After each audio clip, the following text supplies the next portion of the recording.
આજે આપણે મુઠિયા ઢોકળા બનાવવાના છે। મુઠિયા ઢોકળા એકદમ કાઠિયાવાડી સ્ટાઇલ અને દૂધી નાખીને। તો એના માટે આપણે એક દૂધી લેવાની છે।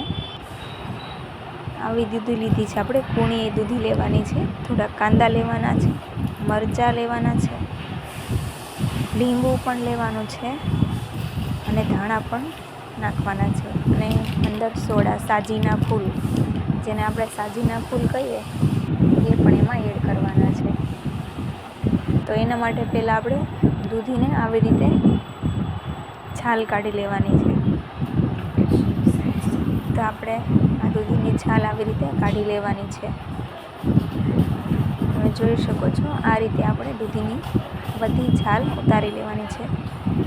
તો આપણે દૂધીની છાલ અહીંયા ઉતરી ગઈ છે, તમે જોઈ શકો છો। પછી આપણે એક ખમણી લેવાની છે, ખમણીથી આપણે દૂધીને ખમણી લેવાની છે। આવી રીતની ખમણી હોય એ લેવાની। તમારી પાસે તમે કંઈ પણ ખમણી હોય તે લઈ શકો છો। તમે મારા પાસે આ છે એટલા માટે મેં આ લીધી છે। તો હવે આ રીતનું પકડીને એને ખમણી લેવાની છે દૂધીને। આખી દૂધી આ રીતે ખમણી લેવાની છે।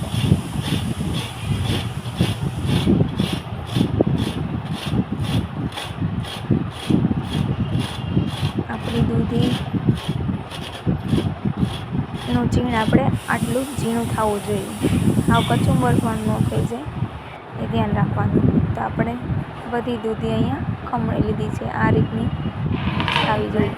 એનું બધું પાણી આપણે આવી રીતે કાઢી લેવાનું છે દૂધીનું।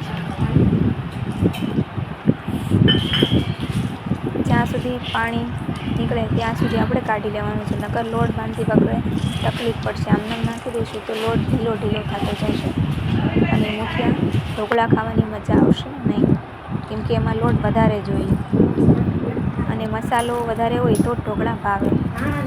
અને હવે આપણે કાંદા આવી રીતે ખમણી લેવાના છે। તમારી પાસે ખમણી હોય તો પણ ખમણી શકો, તમારે નાના નાના કટિંગ કરવા હોય તો પણ કરી શકો। મારી પાસે અહીંયા આ કટર છે તો હું આવી રીતે કટરમાં કાઢી લઉં છું। આવી રીતે આપણે કટર કરી લેવાનું છે અને મરચાં પણ આવી રીતે આપણે કટર કરી લેવાના છે। તો જોઈ શકો છો કાંદા આપણે ખમણાઈ ગયા છે। તો હવે આપણે મરચાંને પણ આ રીતે ખમણી લેવાના છે, કટરમાં નાખીને ક્રશ કરી લઈશું આપણે। તો હવે આપણું બધું જ રેડી થઈ ગયું છે।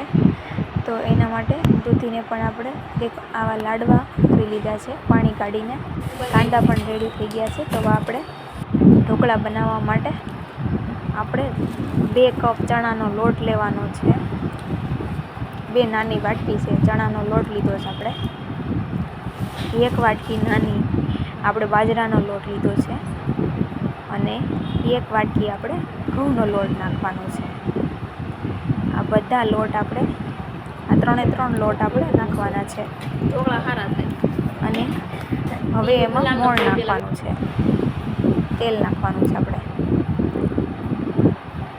2 થી 3 પાવડા આપણે તેલ નાખવાનું છે અંદર। તો આવી રીતે આપણે તેલ એડ કરી દેવાનું છે।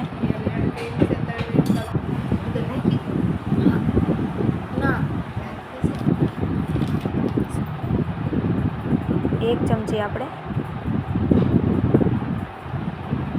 સોડા લીધા છે, મોટી ચમચી હોય તો 1 નાખવી અને નાની ચમચી હોય તો 2 નાખવાની। પછી આપણે ઉપર લીંબુને નીચવી દેવાનું, આવી રીતે પીણા પીણા દેખાઈ જશે તમને।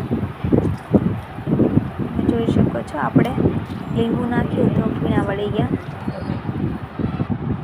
હવે આપણે હિંગ નાખવાની છે 1 ચમચી,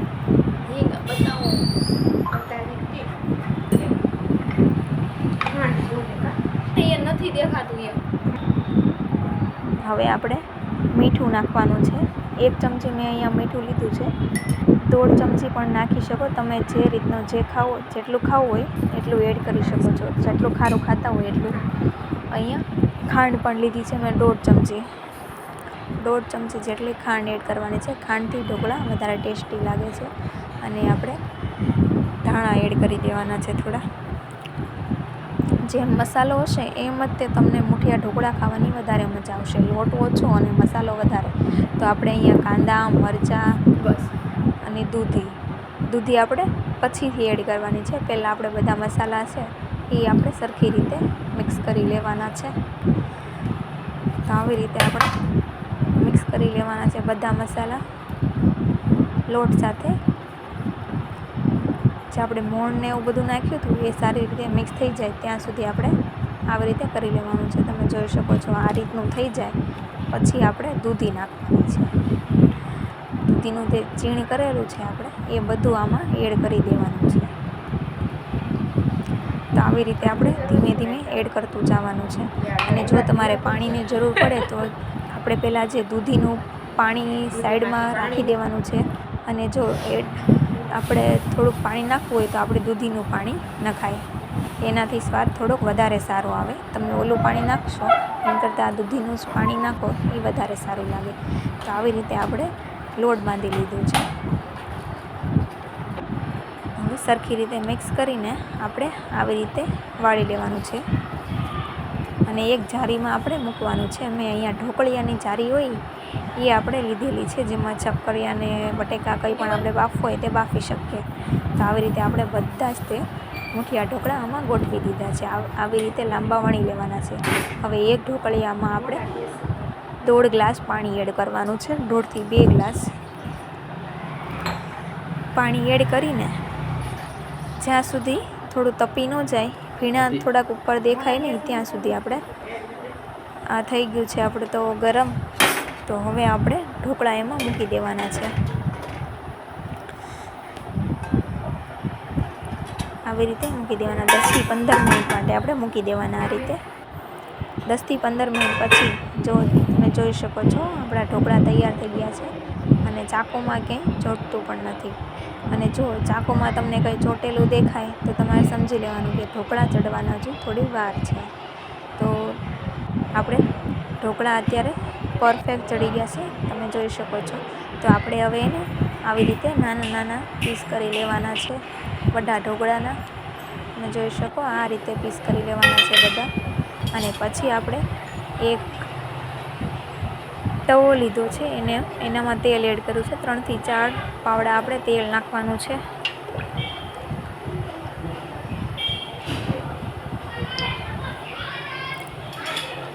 તેલ ગરમ થાય તે પછી આપણે